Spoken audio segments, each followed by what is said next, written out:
سونے کے کنگن پہن لی، آقا سیدہ فاطمہ کے دروازے سے واپس ہو گئی۔ حضور کی غیرت بھی سن لیں، اللہ کے رسول کی غیرت، کیونکہ ہم نے ان کو رحمت للعالمین کی حیثیت سے جانا، ہم نے ان کو غیور العالمین کی حیثیت سے نہیں جانا۔ جگر مراد آبادی کا ایک شعر ہے جس کا مصرع ہے، نازک ہے بہت غیرت سلطان مدینہ۔ اس کو ذہن میں رکھیں اور آخری بات سنیں۔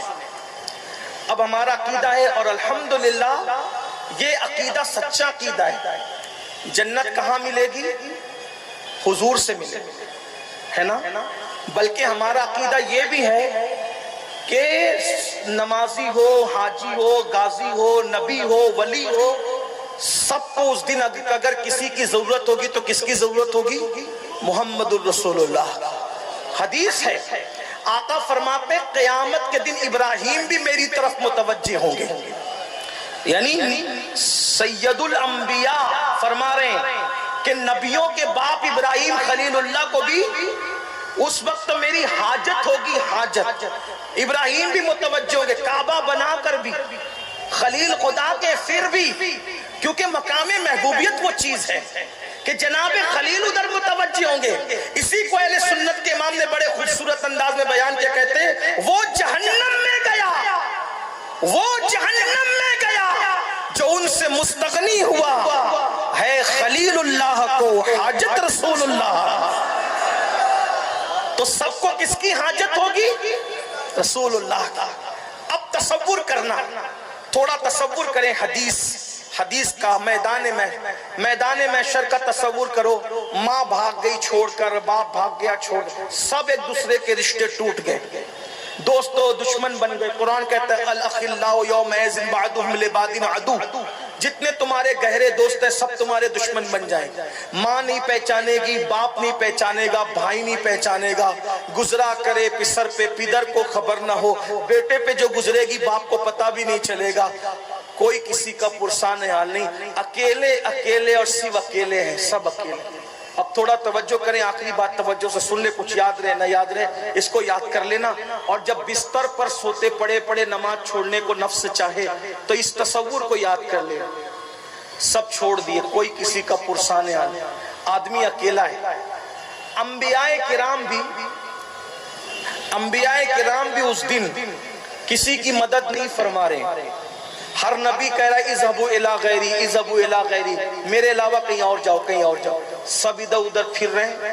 ایک آخری ٹھکانہ ہے، وہ رسول اللہ کا ٹھکانہ۔ سب حضور کے پاس آئیں گے، حضور کہیں گے انا لہا انا لہا، میرے پاس آؤ، میرے پاس آؤ، اور جس کو حضور چاہیں گے اس کو جنت ملے گی۔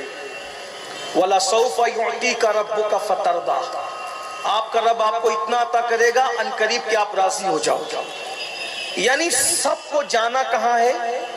محشر میں کہاں جانا ہے؟ توجہ کرے، کہاں جانا ہے؟ یہ آخری بات ہے، کہاں جانا ہے؟ مل کر اگر آقا کا نام لے لے تو مجھے خوشی ہوگی۔ کہاں جانا ہے؟ بہت دور مجمع بیٹھا ہوا ہے، اگر وہ ہاتھ کے اشارے سے بتا دے تو مجھے خوشی ہوگی۔ کہاں جانا ہے؟ حضور کے پاس۔ میں کہتا ہوں اس سے بڑی خوشی کا دن کوئی نہیں جس دن حضور کے پاس جانا ہو۔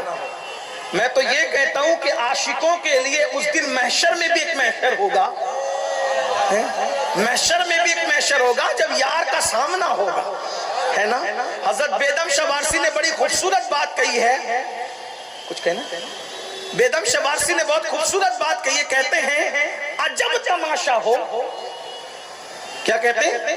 عجب تماشا ہو میدان حشر میں بیدم۔ تماشا کہتے ہیں دیکھنے کی چیز کو، ٹھیک ہے؟ بہت آسان لب و لہجے میں تماشے کا مطلب میں نے بیان کر دیا۔ تماشا کہتے ہیں دیکھنے کی، جسے سب دیکھیں، تو کہتے ہیں عجب، پہلی بات تو دیکھنے کی چیز ہے، پھر وہ بھی عجب ہو، اور اس عجب کا بھی غضب نہیں ہے۔ کیا کہتے ہیں؟ عجب تماشا ہو۔ آپ بھی میری طرف دیکھیں، بیدم شاہ وارسی کا شعر آپ کو ہو سکتا سمجھ میں آ جائے، کہتے ہیں عجب تماشا ہو میدان حشر میں بیدم، کہ سب ہو پیش خدا، کہ سب ہو پیش خدا، اور میں روبرو رسول کہ سب ہو پیش خدا اور میں روبرو. کیا منظر ہوگا وہ, کیا منظر ہوگا محشر کا منظر جب یار کے پاس جانا ہوگا. اور ایسے رسول جو ہمیں بہت چاہتے ہیں, بہت پیار کرتے ہیں. کروڑوں ماؤں کی محبت ایک طرف, تنہا حضور کی امت سے محبت ایک طرف. ان سے زیادہ ہمیں کوئی نہیں چاہتا اللہ کی مخلوق میں, سب سے زیادہ وہی ہم سے پیار کرتا ہے. اسی لیے تو گناہگار ہوں لیکن خوش نصیب ہوں, کیونکہ محمد رسول اللہ کا امتی. گناہگارم کو لیکن خوش نصیبم, گناہگار ہوں مگر خوش نصیب ہوں کیونکہ دامن ایسے کا ہاتھ میں ہے. یہ سب تو اپنی جگہ حقیقت ہے, لیکن تھوڑا ایک تصور ان کی رحمت, ان کی رحمت پر سب کی توجہ ہے, لیکن آج توجہ دلانا ہے ان کی غیرت پر. وہ بہت غیور ہے, غیور غیرت مند ہے. اللہ کی مخلوق میں مجھ سے بڑا کوئی باغیرت, میں بہت غیور ہوں, مجھ سے زیادہ غیرت والا میرا اللہ ہے, اور اللہ کے بعد میں سب سے زیادہ غیرت والا. اب یہاں تھوڑی توجہ آپ کی چاہتا ہوں. حضور رحمت سب کے لیے, اللہ کے رسول رحمت مومن کافر منافق سب کے لیے. کیسی رحمت؟ پوری زندگی سازشیں کرنے والے کو بھی جبہ دے دیا مرنے کے بعد اپنا, اس کے منہ میں اپنا لعاب ڈال دیا, رحمت. صحیح ہے. کافروں کے لیے چادر بچھا دی, رحمت. جان کے دشمنوں کو کبھی ہلاکت کی دعا نہیں کی, رحمت. سب کے لیے رحمت. لیکن یاد رکھنا حضور رحمت سب کے لیے ہے, اور رحمت کے ساتھ غیرت صرف اپنوں کے لیے. رحمت عام اور غیرت خاص. مشکل ہو گیا نا, کوئی بات نہیں, کوشش کرتا ہوں ایک طالب علم ہوں سمجھانے کی. دو بچے لڑ رہے ہیں, ماں بہن کی گالی دے رہے ہیں روڈ پہ. ایک پڑوسی کا بچہ ہے, ایک آپ کا بچہ ہے. شریف باپ کس کا گلا پکڑے گا؟ کیوں؟ وہ گالی نہیں دے رہا ہے, دے رہا ہے نا, دوسرے کا ہے. یہ میرا ہے. لگایا تماچا, بدماش, گالی بکتا ہے. اپنے گھر میں کوئی گالی دیتا ہے؟ بولو غیرت کس کے لیے؟ اپنے. جو اپنے ہوتے ہیں نا, غیرت اس کے لیے. دوسری مثال تھوڑی بھونڈی ہے, کان پہ گرا لگ گزرے تو معاف کرنا, لیکن اس کے بغیر سمجھا نہیں سکتا. اللہ نہ کرے, 1000 بار نہ کرے. کسی کی بیٹی پارک میں کسی کے ساتھ باتیں کر رہی ہے, آپ گزر گئے, اور اپنی بیٹی صرف بغیر دوپٹے کے گلے میں کھڑی تھی. شریف باپ کیا کرے گا؟ تماچا نہیں مارے گا؟ بدتمیز. اپنے گھر میں کون بغیر دوپٹے کیسے روڈ پہ کھڑا ہوتا ہے؟ وہاں کسی کے ساتھ بات کرتے دیکھا, گزر گیا, اور یہاں بغیر دوپٹے کے بھی گوارا. غیرت کس کے لیے؟ بات سمجھ میں آتی ہے نا؟ سب کے لیے حضور رحمت. عیسائی یہودی اور مشرک کافر منافق سب کے لیے. مسلمانوں کے لیے بھی رحمت ہے, لیکن مسلمان چونکہ حضور کے اپنے ہیں تو ان کے لیے غیرت. کیسی غیرت؟ سن لو آخری بات. جو جتنا پیارا ہے, توجہ, جو جتنا پیارا ہے اس سے اتنی زیادہ غیرت ہے. اس سے بیویوں میں سب سے زیادہ پیاری جو ہستی تھی, چونکہ اماں خدیجہ پاک وصال کر چکی تھی, دوسری جب بیویاں آئی سب, تو ان سب بیویوں میں اماں خدیجہ کے وصال کے بعد کون پیاری تھی سب سے زیادہ؟ اماں عائشہ پاک پیاری تھی. اتنی پیاری تھی ان کے بستر پہ قرآن نازل ہوتا, اتنی پیاری تھی کہ وہ ہڈی چوستی اور پھر ان کی چوسی ہوئی ہڈی کو حضور چوستی. اتنی پیاری تھی کہ دودھ پیتی کٹورے میں اور بچہ ہوا دیتی, حضور وہیں سے ہونٹ لگا کر, جہاں اماں عائشہ پاک کے ہونٹ ہوتے تھے وہیں ہونٹ لگا کر دودھ نوش فرما. اتنا پیار. دیکھا, سب سے زیادہ پیاری چاہیے تھی.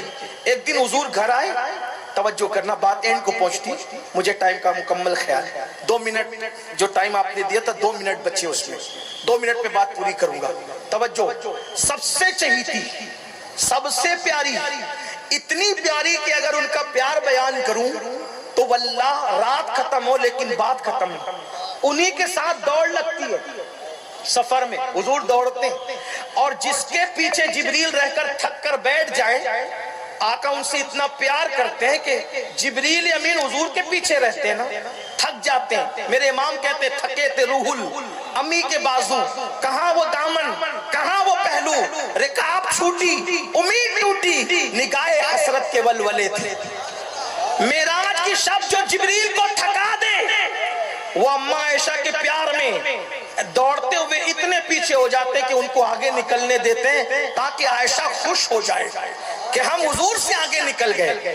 پیار یہ ہے، محبت یہ ہے. میرے امام اہل سنت نے فتاوی رضویہ میں جہاں جہاں اماں عائشہ پاک کا نام لکھا تو یہ لکھا محبوبائے محبوب رب العالمین، رب العالمین کے محبوب کی محبوبہ. دیکھ رہے ہیں یہ شان ہے اماں پاک کی. اور اللہ بھی اس محبت کا اتنا خیال فرماتا ہے کہ حضرت یوسف پہ الزام لگا تو بچے سے طہارت کی گواہی دلوائی، حضرت مریم پہ الزام لگا تو بچے سے پالنے سے طہارت کی گواہی دلوائی. لیکن حبیب تجھ سے پیار اتنا ہے کہ تو جس سے پیار کر لے، جب منافقین الزام لگائیں گے تو بچے سے گواہی نہیں دلوائیں گے. اگر ہم چاہتے تو کائنات کا ذرہ ذرہ طہارت عائشہ کی گواہی دیتا، مگر پھر بھی ذرہ دیتا. محبوب تجھ سے پیار اتنا ہے کہ تو نے جس سے محبت کی ہے، جب اس کے خلاف کوئی بکواس کرے گا تو عرش سے سورہ نور نازل کر کے باقی کی گواہی دے گا.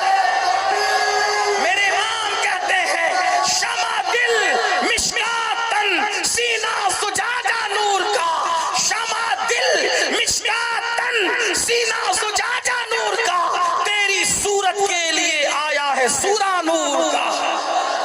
اتنی چہیتی ہے، سمجھ گئے؟ اب سن لو. ایک دن پردے لٹکا دیے دیواروں پر، اتنی چہیتی ہے دیواروں پہ پردے لٹکا دیے. جب دیوار پہ پردے دیکھے منہ پھیر لیا. بس یہی تک آپ کو لانا تھا. تھوڑی دیر تصور کر لیں، اتنی چہیتی ہے، اتنی چہیتی. اور کیا کیا؟ دیوار پر پردے لٹکا دیے، منہ پھیر لیا. اماں عائشہ تڑپ گئی، وہ سچی محبت کرتی تھی نا، تڑپ گئی. حضور ناراض ہو گئے. فرمایا ہم لوگ دیواروں کو کپڑے نہیں پہناتے، دروازے پہ کھڑکی میں پردہ لٹکانا ضرورت ہے، لیکن دیوار پہ پردہ لٹکانا یہ فضول خرچی ہے. کیسر و کسرا کے بادشاہوں کا طریقہ ہے. کیا فرمایا؟ ہم لوگ دیوار کو کپڑے نہیں پہناتے. مسلمانوں بتاؤ، جو اتنی چہیتی بیوی ہو، جس کے بستر پہ قرآن آتا، اتنی چہیتی ہو کہ کہتی ہے کہ میں ناراض ہو کے بیٹھ جاتی تھی تو مجھے خود منانے آیا کرتے تھے، لیکن جس وقت دیوار پہ پردے لٹکا دیے حضور نے منہ پھیر لیا.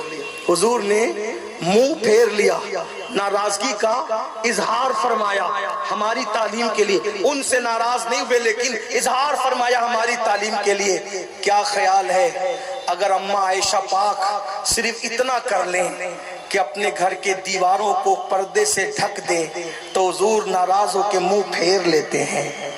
جو پوری زندگی نماز نہ پڑھے، جو گندی فلمیں دیکھے، جو عورتوں پہ پاپ کی نظر ڈالے، جو حرام دھندے کرے، جو اللہ کی جھوٹی قسمیں کھائیں، جس کے گھر کا پورا ماحول مشرکین اور یہودیوں کی طرح ہو، جب قیامت میں وہ جائے گا حضور مجھے جنت دے دے، حضور مجھے جنت دے دے، اور وہ غیور العالمین اپنا چہرہ پھیر لے.